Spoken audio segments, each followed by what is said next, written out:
Welcome back. और अब हम आपको लिए चलते हैं कराची यूनिवर्सिटी के HEJ इंस्टीट्यूट ऑफ केमिस्ट्री में, जहां पे प्लांट टिश्यू कल्चर के ऊपर बहुत ज़्यादा रिसर्च हो रही है। आइए देखते हैं।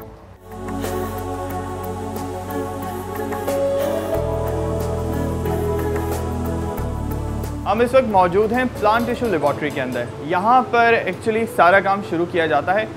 मैं तो एक्सप्लेन नहीं कर सकूँगा, डॉक्टर मोहम्मदी इसको ज़्यादा बेहतर बताएंगे। डॉक्टर मोहम्मदी बताइएगा ये क्या हो रहा है। अच्छा, ये है किस चीज़ का पौधा?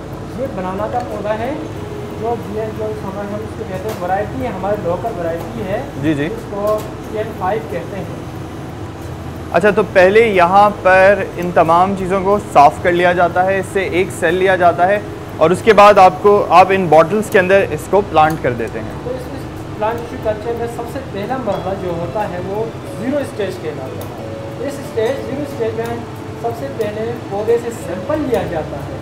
जो सैंपल हम ले लेते हैं हम उसको कहते हैं एक्स प्लांट कहते हैं।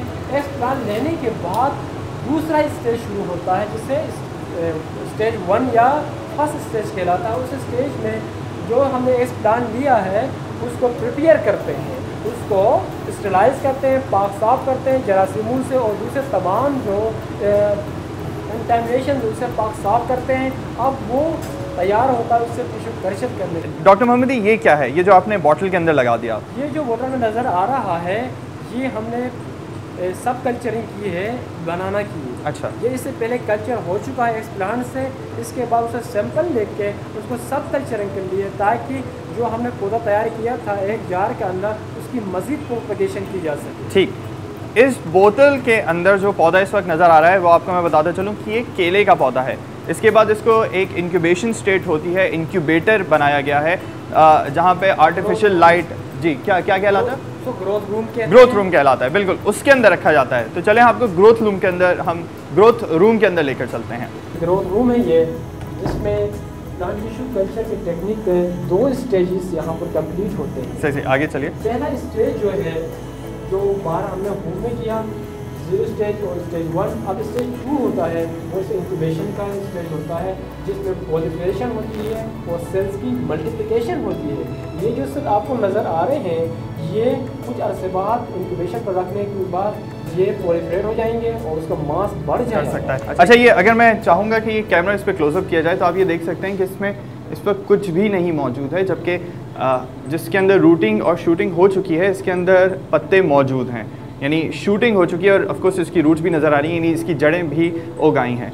ये हम आपको सिर्फ एक जगह दिखा रहे हैं। इसके साथ एक और ऐसा ही रूम है जहाँ पे अभी हमने देखा था कि ना सिर्फ आलू रखे हुए थे बल्कि वहाँ पे कीनू और माल्टे भी जो है उसकी भी शूट्स और रूट्स जो हैं वो रखी हुई हैं और वहाँ पे भी उनको इंक्यूबेट किया जा रहा है। तो चलिए अब हम चलते हैं ग्रीन हाउस की जानिब।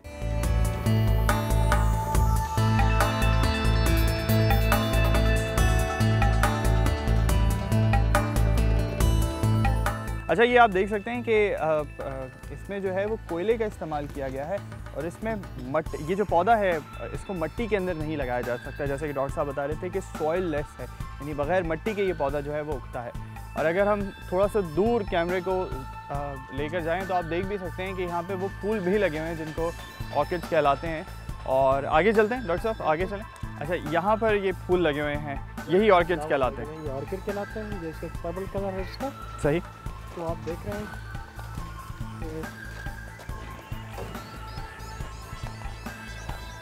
ये जो इसके स्टिक्स है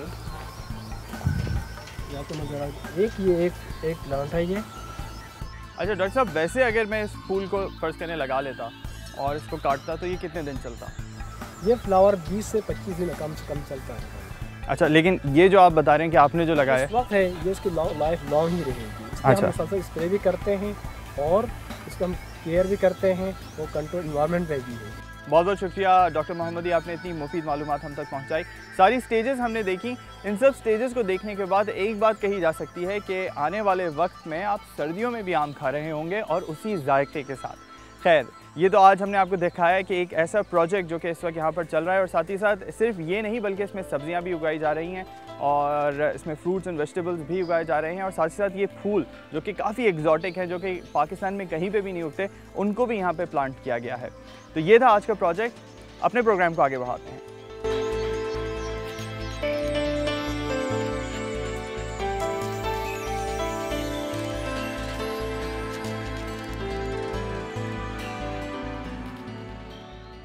और अब कुछ खबरें साइंस और टेक्नोलॉजी की दुनिया में होने वाली इनोवेशंस के बारे में।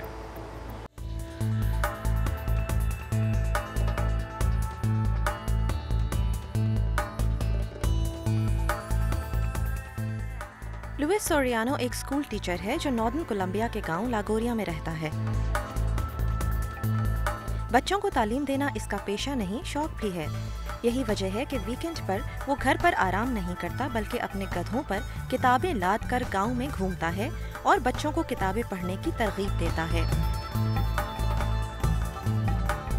इसने ये सिलसिला एक गधे और चंद किताबों से शुरू किया था, जो बढ़ते बढ़ते 8 गधों और हजारों किताबों तक पहुंच गया। उसका कहना है कि बच्चे अपने बड़ों से मुतासिर होते हैं, इनके मजालिम से भी और इनकी नेकियों से भी। उसका ख्याल था कि वो वक्त दूर नहीं जब इसकी लाइब्रेरी से किताबें लेकर पढ़ने वाले बच्चे एक दिन बड़ों की तरह रवानी से पढ़ना शुरू कर देंगे। शाम के वक्त जब लुइस गधे की पीठ पर सवार होकर घर जाता है तो बच्चे अगले दिन इसके आने का इंतजार करते हैं।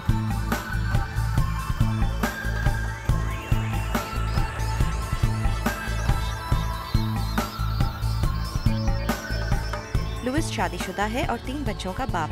इसकी बेटी सुजैना ने बाप की आदत पाई है, खूब कहानियां पढ़ती है। वो कहती है कि इसे स्लीपिंग ब्यूटी की कहानी बहुत पसंद है। लुइस जिस स्कूल में पढ़ाता है वहाँ इसे माहाना $215 मिलते हैं, जो इनके अखराजात पूरे करने के लिए काफ़ी नहीं पड़ते। लिहाजा वो और इसकी बीवी डायना एक रेस्टोरेंट में भी काम करते हैं। लुइस की गधा लाइब्रेरी 11 साल पहले शुरू हुई थी। उस वक्त उसकी लाइब्रेरी में सिर्फ 70 किताबें थीं। लोगों के दिए हुए एहतियात की वजह से अब इसकी लाइब्रेरी में 4800 किताबें हैं। लुइस ये साबित करने में कामयाब हो गया है कि एक इंसान भी अपने इर्द गिर्द तब्दीलियां लाने का बायस बन सकता है। आज के लिए इतना ही। अगले प्रोग्राम में आपसे फिर मुलाकात होगी किसी नए मौजू के साथ, लेकिन जाने से पहले हम चाहेंगे कि आपकी आरा हम तक पहुंचती रहे। तो उसके लिए आप हमारा ईमेल एड्रेस नोट कर लें। ईमेल एड्रेस है innovation@sama.tv। अगले प्रोग्राम में आपसे फिर मुलाकात होती है, तब तक के लिए अल्लाह हाफिज।